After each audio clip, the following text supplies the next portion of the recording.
You're listening to Packers Talk Network. Do you want to experience the thrill of a Packers game at Lambeau Field? If so, be sure to get your game tickets from the longtime trusted source in Wisconsin, Ticket King. Visit their locations in Milwaukee and Green Bay, or just go to their website, theticketking.com. Again, that's theticketking.com. This is Titletown Sound. Prepare yourself for overwhelming intelligence. He's going to look like Gronk riding a unicorn carrying a lightsaber. I know how toast works. Clay Matthews, Squirrel Whisperer. Your squirrel naming game is not strong. The turd cheeseburger could come back. If one of us wants to pee on it, sure. I'm not bailing you out on that. I was acting unprofessionally. I'm just here to ruin things. Titletown Sound, episode number 76, the Chad Clifton edition of the show. And our regular listeners, of course, know that that means absolutely nothing. But we keep doing it anyway, at least until we hit 100, and then every episode will be a Jeff Janis edition of the show. But I digress. On this week's show, I get cheeky about the play of Mr. Joe Thomas. Chris argues that Bob Ross actually invented twerking. And James argues that it was actually Mr. Rogers. It's going to be a fine argument that we have here. First of all, I am the man they call Bobbo. I'm here kind of leading the way for this podcast, or this mess that we call a podcast. With me today is Kristofco. Chris, how are you? I'm quite fine. Good evening, Bobbo. Good evening, sir. And James Korsmo is here as well. How are you? I am fantastic. How are you, fellas? I'm excellent. By the way, Jeremy VanderLinden usually joins us on the show. He cannot be with us this week. He is, I don't think I'm supposed to say this, but he's actually in Utah trying to steal the Beehive boot right now. Fun fact. And just so we could pause a second, because just want to pour one out for my homie. There you go. No, don't pour it out. That's a waste. Is that what that was? Poured it out right into my mouth. Oh, okay. All right. And on that note, let's talk about the Green Bay Packers offensive line. Leading the way with, I guess it's sort of breaking news for us. It probably won't be by the time this goes up. But David Bakhtiari has a contract extension, 4 years, I believe $51.67 million or something in that ballpark. And he is among the top 5 highest paid offensive linemen in the game today. And James, I'm going to throw this to you.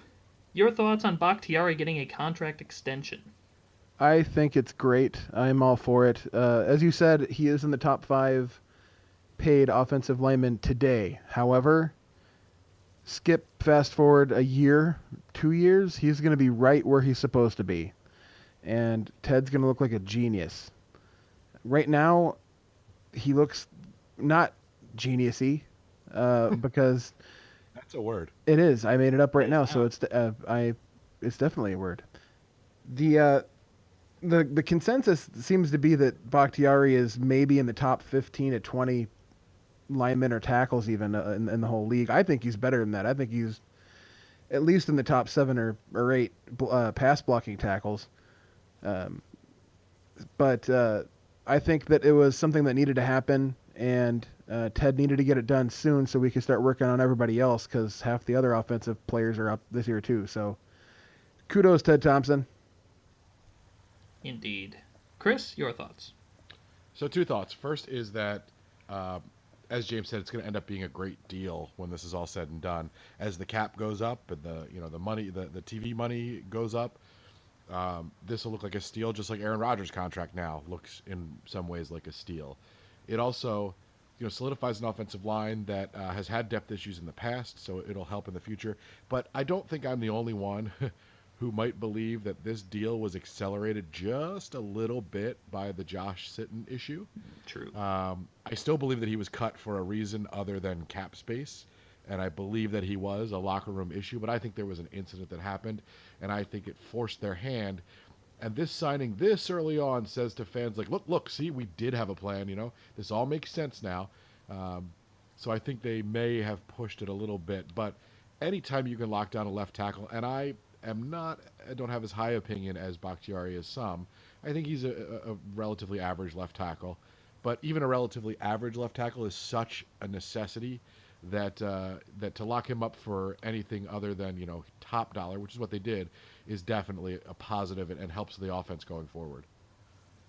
Certainly, and yeah, it's anytime you get an offensive lineman that can do a job halfway decently, yeah, I think I got to agree.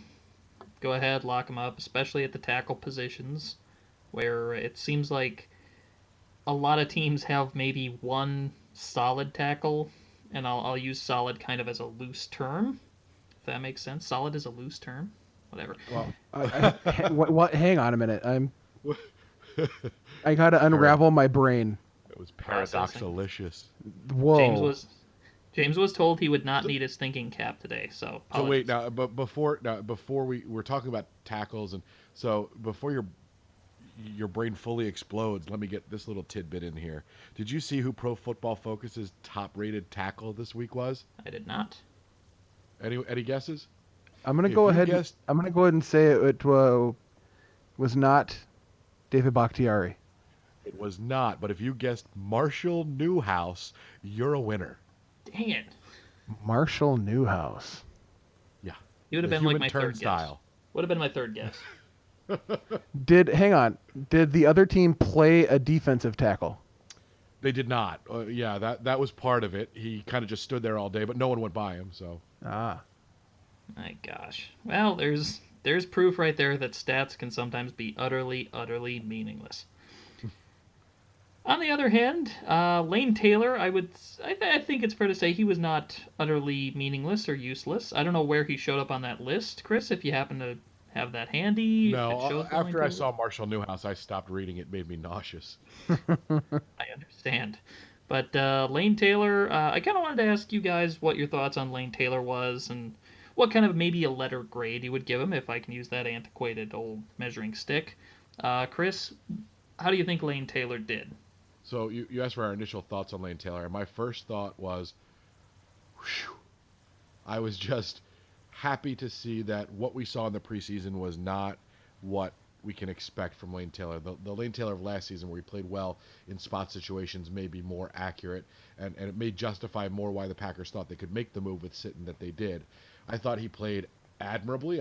He's gonna, he's not Josh Sitton. We got to get ready for that. We got to be prepared for that. But that doesn't mean that the man is completely inept. I thought he acquitted himself nicely on Sunday, and if that's what we see the rest of the season, we're going to be very happy with the offensive line play. And James, your thoughts? I was incredibly happy with how well he played. I mean, I wasn't expecting him to play terribly, but I also wasn't expecting him to play as well as he did, which is why when I went to rejoice on social media afterwards, which was probably a bad idea because that's not a place to rejoice. That's a place to go and it's Maury Povich. But I got tweets, and I saw tweets of people who were saying that he performed poorly, and I wanted to shake them thoroughly and ask them if they watched the same game I did, because Aaron Rodgers took one sack, and he caused that sack. That was on him. And not only that, I mean, Rodgers is good at moving around and avoiding hits, but there were times when he had such a clean pocket. I was actually impressed with the offensive line play. Absolutely. He and Lane Taylor played very well, and he didn't go up against a scrub either. He went up against a Super Bowl champion the whole time, so that was impressive. And if I'm giving him again, just a reminder, Frank Zombo, also a Super Bowl champion. Well, of course. He could have won it all by himself. We could have put Frank Zombo out there with one of the one of the tackling sleds, and they would have won the Super Bowl. Letter grade for Lane Taylor, I'm giving him a solid B+. Nice. I was thinking about a B myself. I don't know, Chris? Yeah, I would go about B+. I think that's about right. Okay. Fair enough. So our general consensus, Lane Taylor, A-okay with us. Keep up the good work. On the defensive side of the ball, Sam Shields, man, you don't want concussions to become an issue with this guy, but it seems like it's maybe creeping up on him. So, Chris, I want to ask your thoughts on Sam Shields, and how do you think the other defensive backs are going to do if Sam Shields has to miss some time? So I think this is Shields' fourth concussion now, dating back to college. If I'm wrong there, that wouldn't be the first time, but it's a concern. Shields is he's important to this defense. He's in this. We need him, and a fourth concussion really is alarming. If he had another one this year, you'd wonder about the future of his career. At 4, people are going to start wondering about the future of his career and whether or not it's going to be a very long one, and so it alarms you. So looking to who's going to step up, it's a deep cornerback pool, but with the play that we saw on Sunday, it concerns you a little bit. Going into this game, I don't think any of us would have thought that the secondary would have been, the one dark spot for the Packers, but it kind of was. Quentin Rollins looked horrible. Pedestrian. I was going to be very nice and say pedestrian, but you're right. He looked horrible. And Gunter just looked out of place at times, so you worry about whether those two can really step up in his absence. I think that the secondary will come along, but it does worry me for this weekend because we're going to be missing. I mean, in all likelihood, we'll miss Shields, although he did have a concussion at one point where he didn't miss a game. I don't expect that to be the case with him this time. Though, we do have the gift of Sam Bradford throwing the ball, so we might be all right anyway. That's true. James, your thoughts on Sam Shields and concussions? Well, first of all, as a human being, I care about him more so than a football player. I know that's kind of a cliche thing to say, but he's a real actual person and not a video game. And, and I certainly hope that his long-term health is not going to be affected by this, because he seems like a pretty decent dude and has a long life ahead of him, and I want him to be okay. That being said, I'm not panicking. I'm not too worried yet. However, it's concerning because our depth there isn't necessarily great, especially with quality. We have Demarius Randall, who I will go on record now saying he's going to be in the Pro Bowl for as long as he wants to be in the league. He's going to be incredible. And we have Rollins, who can perform when he needs to at times, but he hasn't been consistent with it yet. So I don't know if they need to rotate Micah Hyde over from safety to more of a corner safety hybrid, or if they're going to take Burnett and move him out of his linebacker. He was awful too. So, and here's the thing about depth. You always are deep at a position until you lose your number one starter. True. You're always deep as a receiver at the receiving core until you lose Jordy Nelson. You're always deep in the secondary until you lose Sam Shields. So it's funny how that happens. Like, the receiving core last year was deep until Jordy went down. And then you're like, wow, we're incredibly thin. It's the same thing with the secondary, and that's what does worry you about this. Where we're not thin is running back. You're not summoning some voodoo curse on Eddie Lacy here, are you, James? It's just a clever way of calling Eddie Lacy still fat. I was expecting him to be a little more tapered down, but he ran well. But that's getting off point. All right, well, we'll talk about Eddie Lacy another time here. Did have a good game, though, seems so. Again, Eddie Lacy, stay the course. You're looking good, too. What's not looking good, Color Rush uniforms. The Packers Color Rush uniforms, did they just come out this week? I was blissfully unaware. They just confirmed today what the Packers will be wearing. See, I was blissfully unaware of these things until earlier today, and I guess the Packers have like an all-white Color Rush thing. And James, I would like to know your thoughts on the Packers Color Rush uniforms. I'm going to extrapolate on that a little bit, just a skosh, and say that I find the whole Color Rush thing to be a blatant money grab that annoys me more than it probably should. That being said, if we have to wear these things, why can't we make them look good? This all white uniform looks like an ice cream truck driver. It just looks silly, and maybe it'll look better under the lights on a Thursday night against that horrible team from the South. I don't know, but looking at it today, it just looks so plain. Not a fan. Yes. So here's how I feel about Color Rush. I love, for some reason, handing the NFL and its licensees my hard-earned money to wear the same costume as a grown man who plays a sport. With that said, I was looking forward to getting my bright gold Packers jersey, possibly with a certain fullback's number and name on it, and they released this, which is just the away jersey with white pants. I was actually mad that the money grab. I'm not going to buy one of these. It looks the same as the away jersey, but I actually was looking forward to getting one of these jerseys when they came out with it, and then they release it, and it's like Ted Thompson said, "What can I do so that the Color Rush uniforms can properly reflect my personality?" Oh, I've got it. We'll go with vanilla. Yes. It's so boring. I'm disappointed. I did want to get a jersey. I wanted something a little bit more interesting. And yeah, it is a money grab. Although, and I can't locate the tweet right now, but all of the money from the Color Rush jerseys is going to benefit some sort of children's health fund. So it's actually all of the money, not just the 4% they give to cancer research, but all of it is going to some child's charity. So, Oh, well, crap. Now don't I feel stupid? Yeah, what do you hate children? Way to go. Gah. NFL going and doing nice things for once. I thought the NFL, I thought their Twitter account had been hacked when I saw that, but no, it's the truth. Interesting. Yes. Interesting point, James, about saying that jerseys make them look like ice cream men, because I find that opinion especially interesting coming from you, a man with good humor. And on that note, Jeremy's gonna edit that out too. 'Cause it's just, I hope so. it hurt to say that. Oh, pain. On that note, while we try to shake that off, would you guys rather go to break, or do you want to do Twitter questions right away? I'm going to leave that to you. Let's just go to break.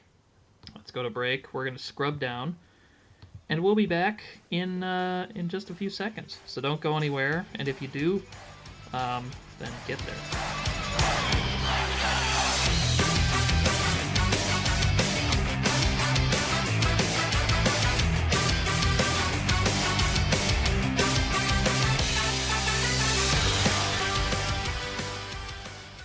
We are always happy to promote What's the Score? The Sports News Quiz, where host Baxter Colburn and Game Master Josh Scheibe bring you a weekly sports trivia show revolving around current sports news with some interesting sports personalities from the area to boot, including Scott Wisniewski, Armin Sarian, and Lance Allen. You can check out What's the Score on Spreaker.com, the Sports Podcasting Network, and on iTunes. And by all means, please check out their website at WTSSportsquiz.com. If you go to their website, you can find out how to have fun on their show as a contestant. I've done that personally. I highly recommend it. You can win some free stuff, and it doesn't cost you a thing to play. It doesn't cost you anything. You can win stuff. Works out as a plus in my book. Again, their website is WTSSportsquiz.com. And now, back to Titletown Sound.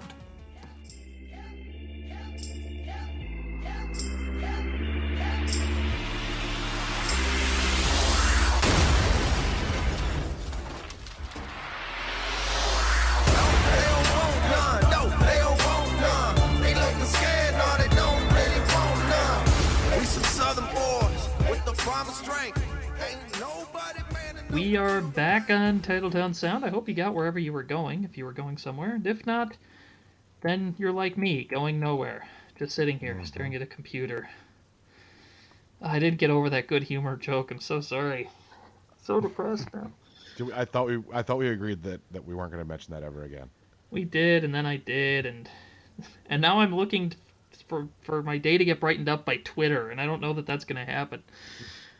But thankfully, we have a tweet here from Rusty Weiss, at Rusty Weiss, or Rusty Smith, or Johnson, or we still don't know how to say his last name, but Rusty tweeted in, of the areas where the Packers need improvement, which one is the quickest, easiest fix, if there is one? Chris, I will throw that one to you first. Well, I think based on the first game, the areas that looked like they needed improvement, number one was the secondary. And I think that's also the easiest fix, and that fix is just these guys getting their game legs under them again. I think they'll play better. It was a bad week. They got burned on some plays they shouldn't have. Rollins looked terrible. I think they can get over that. I think that they'll be okay. Like we said, they do have quite a bit of depth. As long as Shields can remain mostly healthy for the rest of the year, I think the secondary problems will kind of correct themselves. All right, James? I'm going to go on the other side of the ball, and I'm going to say that the offense looked great back to 2014 levels at times, and then other times it looked like a carbon copy of last year. So I think getting consistency back with explosiveness and just playing like the Packers that we know. And I think that's honestly the more reps that Jordy and Aaron take with Jared Cook. I think that as soon as everybody's comfortable with one another again, it's going to explode. I've seen a lot of vines over the last couple of days where there are wide receivers just waltzing by themselves, and Aaron missed them because he was looking for another wide receiver who was also waltzing by himself. So I think over time it's going to come together fairly quickly, and I'm looking forward to it. All right. Rusty also tweeted, what are the odds that O.J. Howard is still available at pick 28? And James, I will throw that one to you first. Is he out on parole? No, I think he's still in that in jail in Vegas, right? Yeah, I mean, he stole all that stuff and then beat those guys up, right? I mean, I think at 28 he's going to be available because you've got a double murderer who was arrested for theft and is in prison. Who's going to take a shot at him in the top 27? It just doesn't make sense. It doesn't make sense. I know that the Kardashians won't. I mean, he died.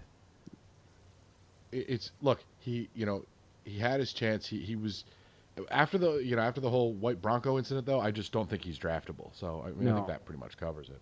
No, high upside on his buddy AC Cowlings though. Absolutely. Definitely. A lot of drive in that guy. That's the best answer you're going to get out of us on that one, Rusty. At Minity Ryan tweeted, the offense showed glimpses of what we saw last season, in my opinion. Are they rusty, or can we expect more of the same? Chris? No, I think they're going to be good. I think that they're going to iron out some of their difficulties. Rodgers played 10 plays in the preseason. Jordy is still not 100%, even if he does look like he can do everything he wants to do. He's still got to kind of get back up to football speed. So this offense is going to be a lot better. And look, they didn't even get Jared Cook involved. I mean, essentially, he wasn't involved at all. So it was kind of a two-dimensional offense. They're really going to get things humming by the time we get into week 3, week 4. So I think we can expect last year's offense to be kind of the mirage. We're going to see the Packers offense of old very shortly. All right. And James, I think you kind of answered this question earlier. Anything you want to add? No, I mean, I agree with Chris wholeheartedly. I think perhaps not this next game because Minnesota's defense is pretty good, and they're pretty stout, and Zimmer knows how to throw a product on the field that confuses our offense pretty well. But absolutely, before the bye, I'm thinking we'll be if not where we want to be, pretty close. And that's what's gonna happen. You'll see after this weekend, the Packers will win, but they're gonna have a tough time against this defense because it's very good. People are gonna start talking about, this offense, this is they're done, they can't play, blah blah. The receivers can't get open. No, it's a good defense, and you got to be ready for that. But what the reactions will be like. True. Ryan also tweeted another topic we kind of touched on already. Quentin Rollins and Ladarius Gunter didn't show a whole lot of improvement. Can we rely on them in the slot? And James, I will throw that one to you first. Rollins and Gunter, you concerned about them, or do you think, it's a sophomore thing, no worries?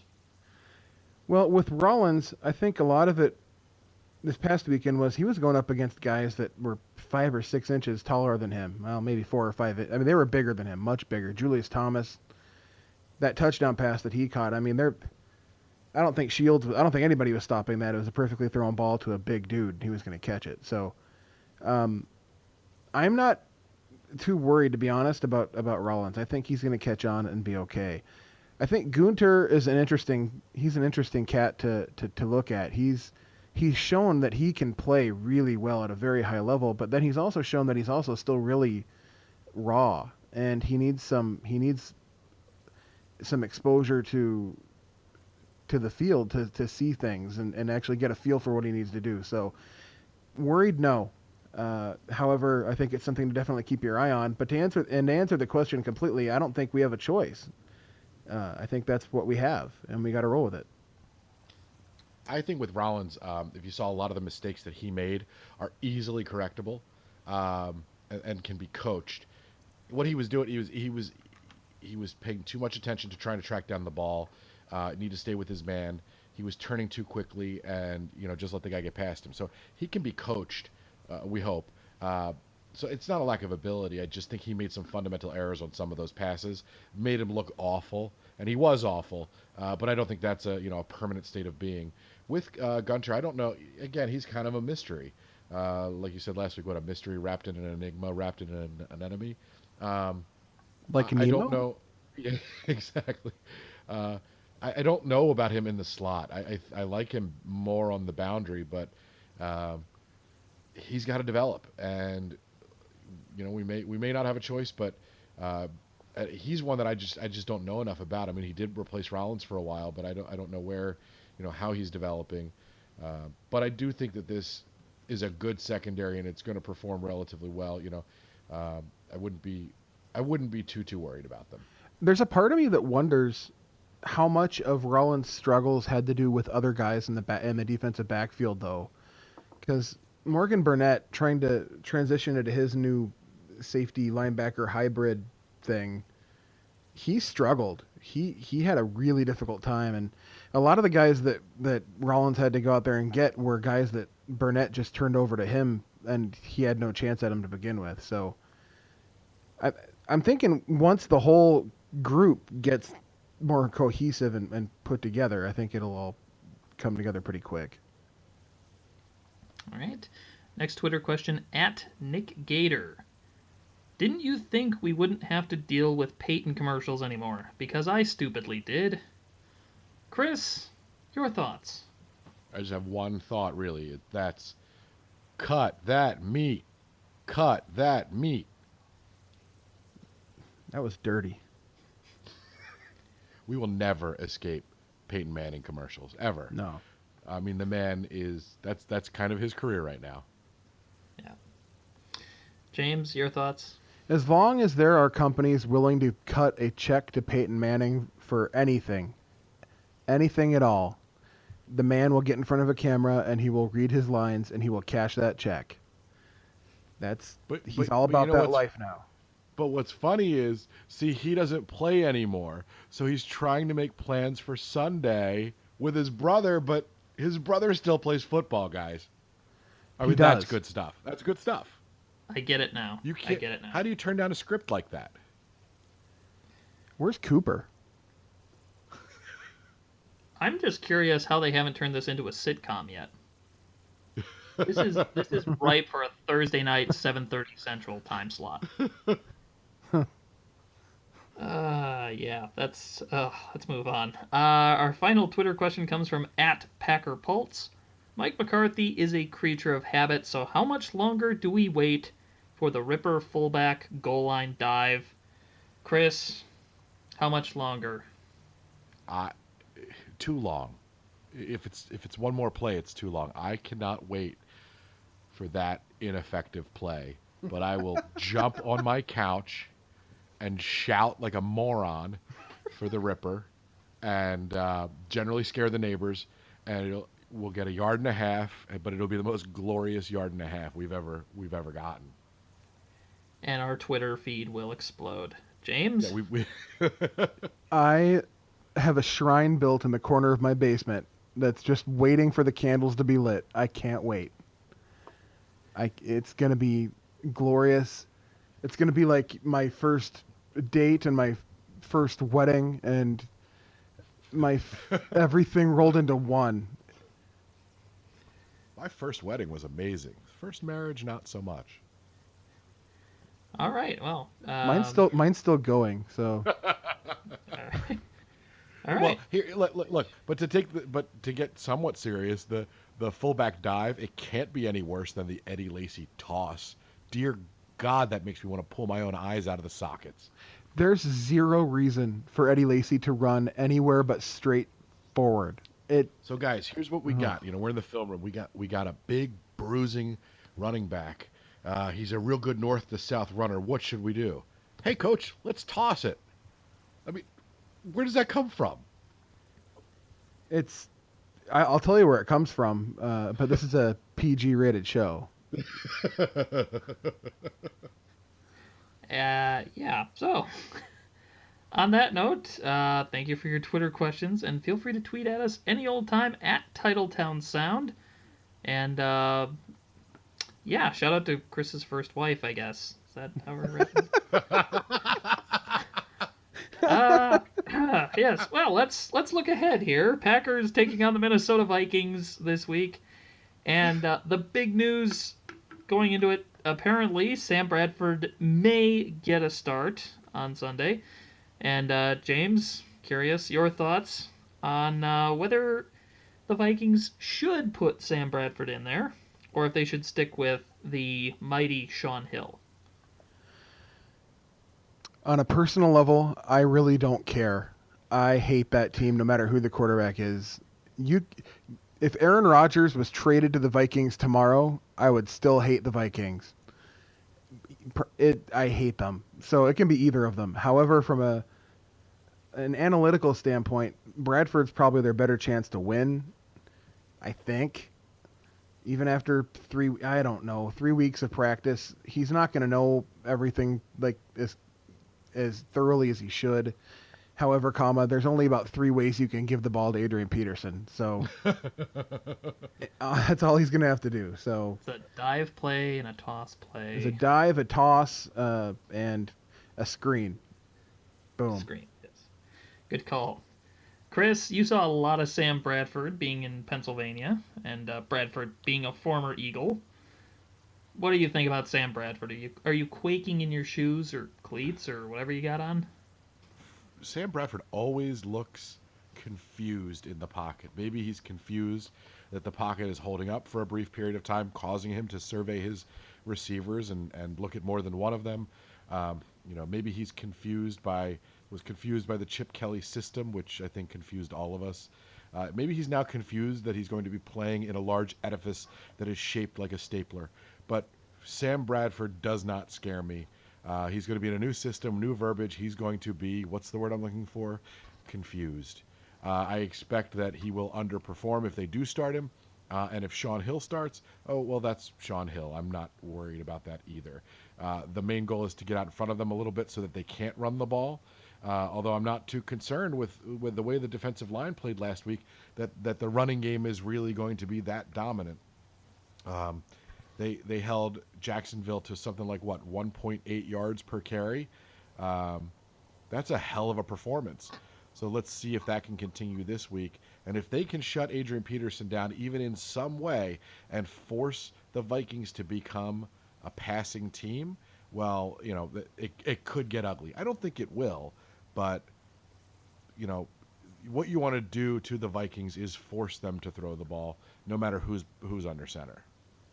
All right, let me throw this at you real quickly, Chris. Do you think the fact the Vikings have traded a first-round pick to get Sam Bradford is maybe forcing their hand a little bit? They felt they could get away with 1 week without him at quarterback, but they feel like they need to get a return out of him pretty quickly.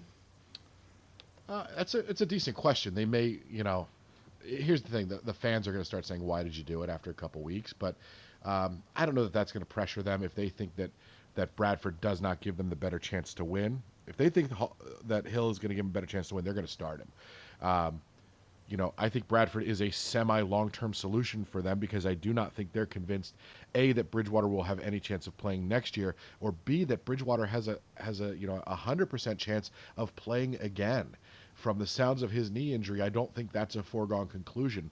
So Bradford may be a bit more than a stopgap, depending on how he can perform. So I don't think they'll feel pressured to play him this week. But like I said, I think he's a somewhat long-term solution, so that pressure won't come for a couple weeks. All right, James, do you think their hand's a bit forced here? I think it is. Honestly, when you add everything up, the brand new Swing Line Stadium they have, the the fact that it's a primetime game, they just bet the next 2 years on Sam Bradford. I can't even say it. it they have to. I don't think there's much of a question, honestly. Like I said, I think from a talent standpoint and the ability to throw the ball, Bradford, I think, is better than Sean Hill. However, from a familiarity standpoint with the team, obviously Hill's going to be better. So they have a decision to make, but I think they're going to side with Bradford on this one because he gives them the better chance to win in their eyes.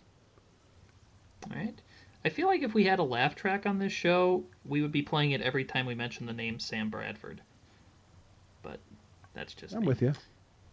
It's time now for everyone's favorite game on the show, True False. And gentlemen, I am pleased to say we are all in mid-season form in our True False game. All of us are under 500 already. Well done, gentlemen. Well done. That's fantastic. That's what I expect. That's yeah. It was not pretty. If my counting is correct, Chris, you got 1 out of 5 correct. The rest of us all got 2 out of 5 correct. But let me just say, Chris, I have the utmost faith that you are going to come back and beat us. So there you go, sir. You guys ready for True False? Let's Sure. do it. Okay, I'm loosening up here. True False number 1. Aaron Rodgers throws for at least 234 yards. Rodgers threw for 199 yards last week against Jacksonville. Minnesota allowed 271 last week to Tennessee.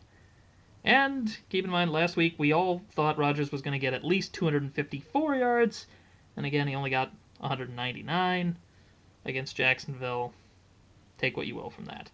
So, true or false, Chris, you get it first. Aaron Rodgers throws for at least 234 yards. I'm going to go with true. Again, I think the offense is a work in progress and still getting up to speed. And although the Vikings are a very good defense, they rely on a lot of turnovers, and I don't think Rodgers will give those to them. I think they'll be more effective.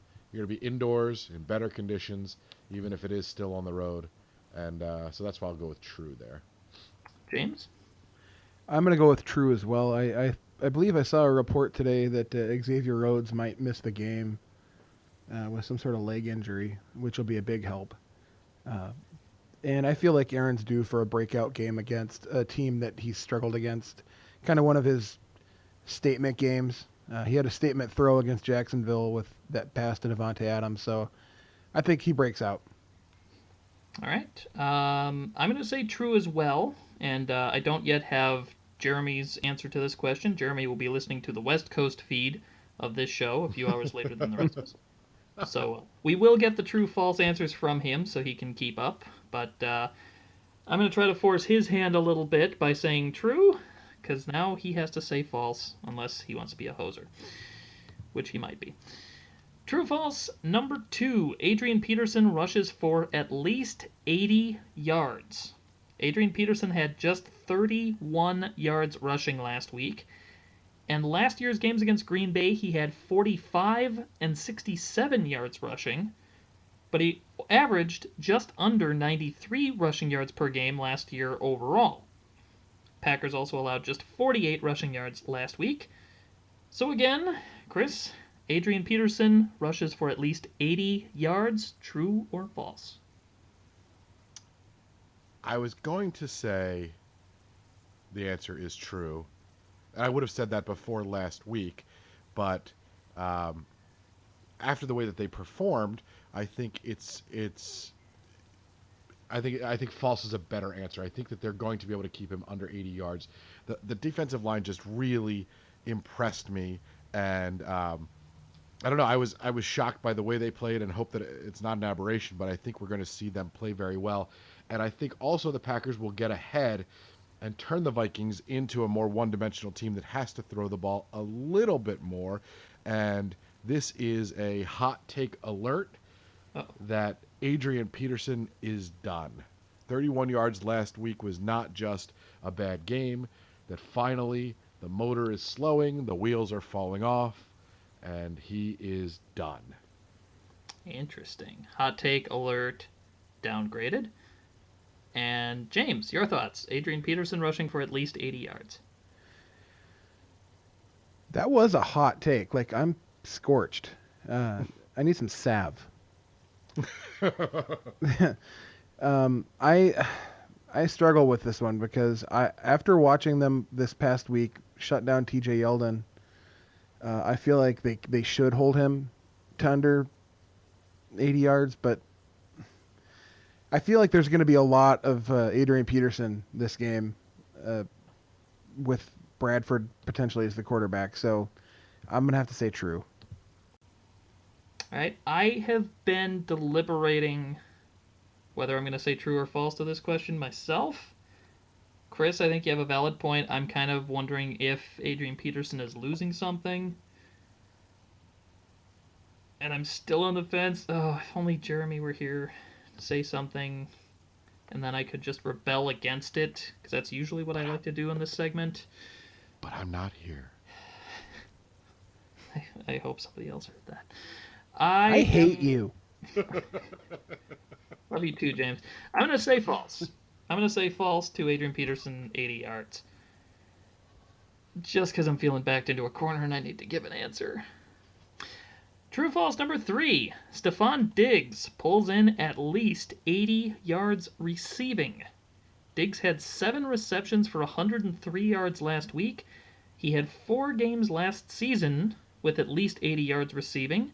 But interestingly enough, all of those games came in their first 4 games. The top receiver last week against Green Bay was Allen Hurns with 75 yards. The number 2 receiver was Allen Robinson, who had 72 and had opportunity to get a little bit more than that. So, Chris, Stephon Diggs pulls in at least 80 yards receiving, true or false? True. Just because we have the Sam Shields concussion issue, he's probably going to miss the game, and as a result, the passing yards might be up a little bit, and because the Vikings are going to be forced into passing situations more often than they might expect. All right, James. I'll say true. It feels like a game where some wide receiver is going to break out for them and have a decent game to try to bail out his quarterback, and since Stephon Diggs is pretty much the only guy they got, I have to go with him.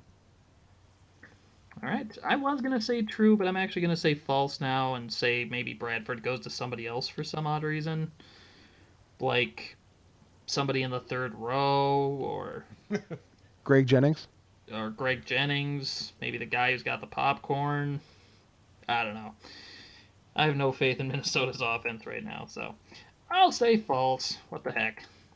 True false number 4. Bit of a repeat from last week. Jared Cook pulls in more receptions than Richard Rodgers. Both of them recorded 1 reception last week. I believe I said they were going to catch an even number of passes. Thank you. And frame of reference for the Vikings defense, Delaney Walker was the only Tennessee tight end that had a reception against Minnesota last week. 3 catches, 42 yards for Walker. But again, only tight end that had a catch. So, Chris, true or false, Jared Cook pulls in more receptions than Richard Rodgers. I still believe that they have a plan to get him involved more in the offense, so I will say true. All right, James. True. I'm riding the Jared Cook train until it falls off the rails. All right. I'm going to say false. I'm going to go with another even number of receptions for the guys. But I do agree Jared Cook has got some great things coming down the road. I just don't think it's going to be week 2 quite yet. But even 1 more reception than Rodgers would be enough to screw me up here, and heaven knows I suck at true-false badly enough. Anyway, true-false number 5. Minnesota scores at least 2 offensive touchdowns. Threw this one in because Minnesota did not score an offensive touchdown last week, and they have not scored more than 1 offensive touchdown in their last 3 regular or postseason games. That would be last week against Tennessee, the playoff game against Seattle, and their Week 17 matchup against the Packers, where they did score 1 offensive touchdown. So, Chris, Minnesota scores at least 2 offensive touchdowns. True or false? I'm going to go with the trend and say false, Because add my hot take, Adrian Peterson is done. The obvious take, Sam Bradford / Sean Hill are terrible. And what do you have left? A team that can't move the ball very well on offense and might actually be better just to punt on first down and hope their defense can score for them. All right, James? I'm going to take the same route, but I'm going to take the left turn in the fork, and I'm going to say true because they're due. Honestly, I don't really honestly feel that way, but I feel like I have to say something opposite of Chris because I want to win. So, and plus they're opening their stupid-looking, dumb, awful stadium that's going to kill a bunch of birds, and emotions are going to be high, and Lake Minnetonka and yada yada yada. Like Wobegon and all that good stuff. I have 2 words for you, gentlemen, in relation to this true-false question. Triple reverse flea flicker. True. That's not even a thing. It is now. You need like 14 players to do that. Yeah, well, Minnesota cheats. So, on that note. By the way, there's one thing that we didn't talk about at all when we talked about the Vikings, yes. And that is Blair Walsh and how broken he is. Speaking of taking the left fork in the road. I mean, we've all seen the wide left gif, one of the greatest in the history of football, and how much joy it probably brings everyone every time they see it. But he missed, 2 field goals last week? Yeah, 2. He can't be feeling super confident coming into Sunday night. So that's pretty fantastic. And you hope that, if it comes down to it, their kicking game remains consistently bad. All the more reason to think they're going to go for more touchdowns and skip the field goals. Not that they're going to right, because most teams don't go for touchdowns. No. Well, the Vikings are starting to figure that out, I think. But it's the Detroit Lions are still trying to figure that out. But anyway, granted they did win last week, so I guess that only sort of works. That said, we are almost at the end of the show, so you know what that means.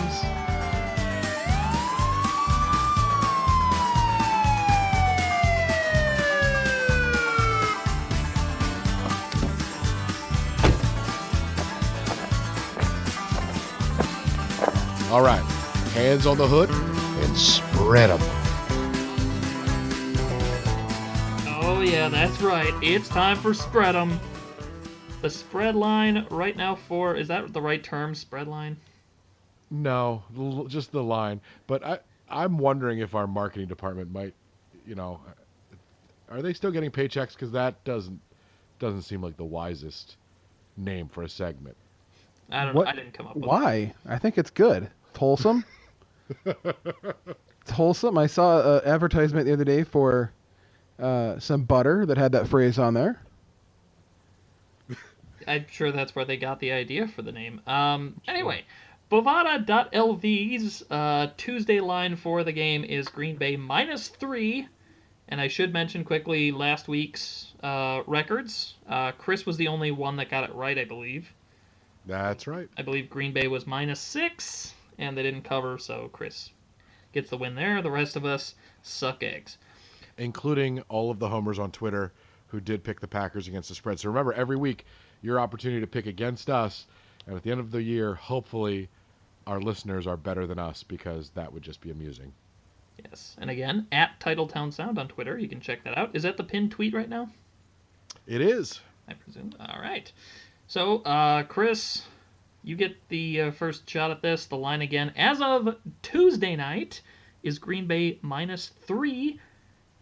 I believe that's up from 1.5 yesterday. Yeah, the first time I saw it, it was at 1.5. I don't know what made the line move like that, but that's where we are right now. Sam Bradford. Sam Bradford, mover of lines, thrower of interceptions. Yes. Chris, your thought? Are you going to go? Are you going to take Green Bay or Minnesota? So last week I picked Jacksonville. I thought the line was a little too big for a road game. This week I'm going to take the Packers, even though it is a road game. I think they're going to play a little bit better on offense, and I don't think the Vikings offense is going to be effective at all. at home, on the road, I don't think it matters where they're going to be. So I will take the Packers. I'll lay the 3 points, and I think that's a pretty confident pick. All right. James, you going with the spread or against? Oh, yeah. No. We're going to win by much more than that. I'm taking it. We're good. All right.